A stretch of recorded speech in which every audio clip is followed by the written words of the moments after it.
Chicken keema ಉಂಡೆ ಮಾಡೋಕ್ಕೆ ಬೇಕಾಗಿರುವಂಥ ಸಾಮಗ್ರಿಗಳು: 2 ಸ್ಪೂನ್ ತೆಂಗಿನಕಾಯಿ, 2 ಸ್ಪೂನ್ ಕಡಲೆ, 5 ಹಸಿಮೆಣಸಿನ್ಕಾಯಿ, 1 ಸ್ಪೂನ್ ಉಪ್ಪು, 1 ಸ್ಪೂನ್ ಗಸಗಸೆ, 1 ಸ್ಪೂನ್ ಸಾಂಬಾರು ಪುಡಿ, ಸ್ವಲ್ಪ ಕೊತ್ತಂಬರಿ ಸೊಪ್ಪು.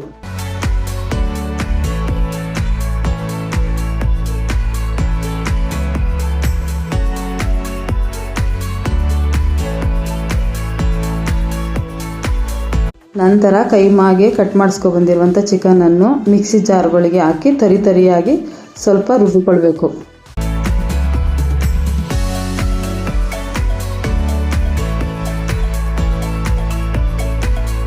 ರುಬ್ಬಿದ ನಂತರ ಒಂದು ಪ್ಲೇಟಿಗೆ ಹಾಕಿಕೊಂಡು 2 ಮೊಟ್ಟೆಯನ್ನು ಹಾಕಿ ಚೆನ್ನಾಗಿ ಮಿಕ್ಸ್ ಮಾಡಿ ಉಂಡೆ ಮಾಡಿಟ್ಟುಕೊಳ್ಳಬೇಕು.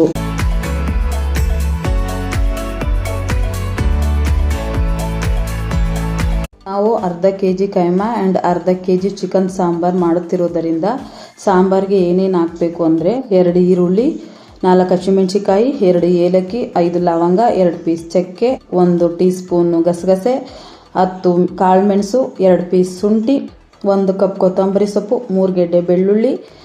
ಇದನ್ನೆಲ್ಲ ಮಿಕ್ಸಿಗೆ ಹಾಕಿ ಚೆನ್ನಾಗಿ ಪೇಸ್ಟ್ ಮಾಡಿಕೊಳ್ಳಬೇಕು.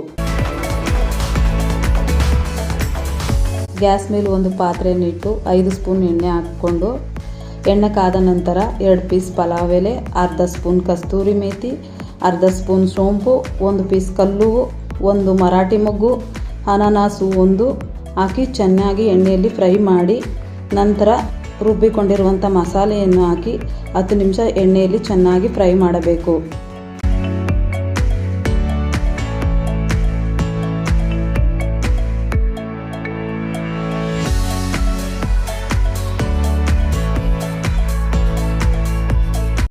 ಆನಂತರ ತೊಳೆದಿರುವಂಥ ಚಿಕನನ್ನು ಹಾಕಿ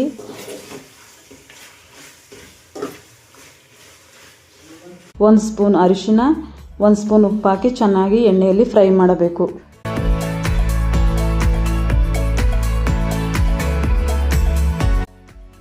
ಮೂರು ಲೋಟ ಬಿಸಿ ನೀರನ್ನು ಹಾಕಿ ಸ್ವಲ್ಪ ಚಿಕನ್ ಬೇಯುವುದಕ್ಕೆ ಬಿಡಬೇಕು.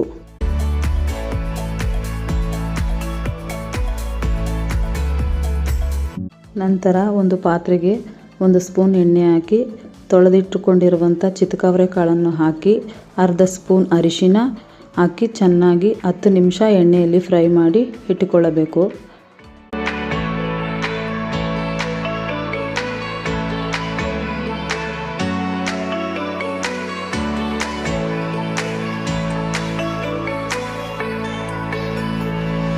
ಒಂದು ಮಿಕ್ಸಿ ಜಾರಿಗೆ ಅರ್ಧ ಹೋಳು ತೆಂಗಿನಕಾಯಿ, 2 ಟೊಮೊಟೊ, 2 ಸ್ಪೂನ್ ಹುರಿಗಡಲೆ, 3 ಸ್ಪೂನ್ ಸಾಂಬಾರು ಪುಡಿ, ಸ್ವಲ್ಪ ನೀರು ಹಾಕಿ ಸಣ್ಣದಾಗಿ ಪೇಸ್ಟ್ ಮಾಡಿಕೊಳ್ಳಬೇಕು.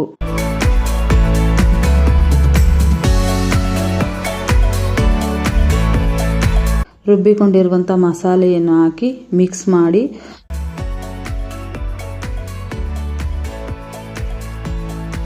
ಸಾಂಬಾರಿಗೆ ಎಷ್ಟು ಬೇಕು ಅಷ್ಟು ನೀರನ್ನು ಹಾಕಿ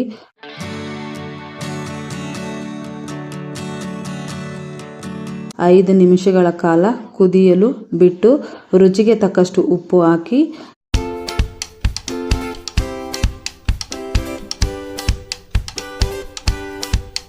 ನಂತರ ಫ್ರೈ ಮಾಡಿರುವಂಥ ಕಾಳನ್ನು ಹಾಕಿ 1 ನಿಮಿಷ ಕುದಿಸಿಕೊಂಡು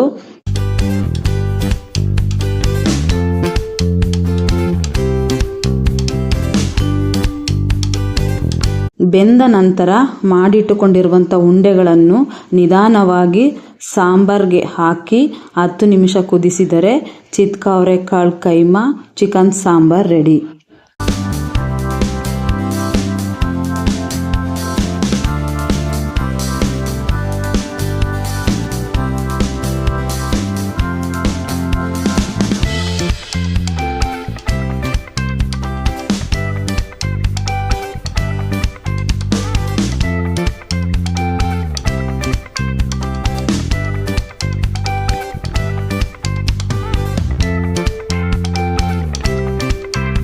ಒಂದ್ಸತಿ ಟ್ರೈ ಮಾಡಿ ಯಾವ ರೀತಿಯಾಗಿ ಬಂತು ಅಂತ ಹೇಳಿ ಕಮೆಂಟ್ ಮುಖಾಂತರ ತಿಳಿಸಿ. ನಿಮಗೆ ಈ ವಿಡಿಯೋ ಇಷ್ಟ ಆಗಿದ್ರೆ ಲೈಕ್ ಮಾಡಿ, ಶೇರ್ ಮಾಡಿ. ಪ್ಲೀಸ್ ನನ್ನ ಚಾನಲ್ನ ಸಬ್ಸ್ಕ್ರೈಬ್ ಮಾಡ್ಕೊಳ್ಳಿ, ಸಪೋರ್ಟ್ ಮಾಡಿ. Thank you.